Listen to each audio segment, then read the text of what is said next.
In the last chapter, we looked at how the mind thinks, reasons, and uses language. Now we turn to a question that's haunted psychology since its earliest days. Why are some people better at all of that than others?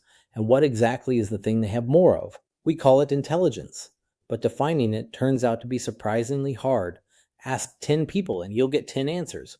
Quick thinking, good memory, book smarts, street smarts, common sense. Psychologists have spent over a century trying to pin it down. One of the first to study it scientifically was Charles Spearman in the early 1900s. Spearman noticed something curious. When people took a bunch of different mental tests, vocabulary, math, spatial puzzles, their scores tended to rise and fall together. Someone who did well on one usually did well on the others. That pattern suggested a single underlying ability feeding into all of them.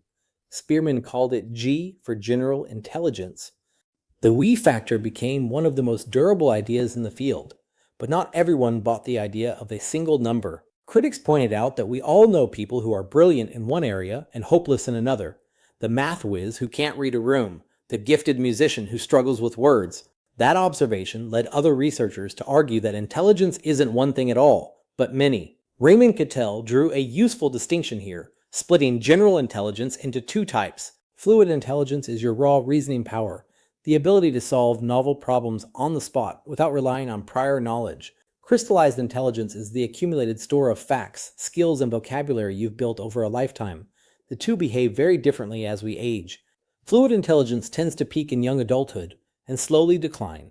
Crystallized intelligence keeps climbing well into old age, which is why a 70-year-old can run circles around a teenager in a game of trivia. So already we have a tension at the heart of the field.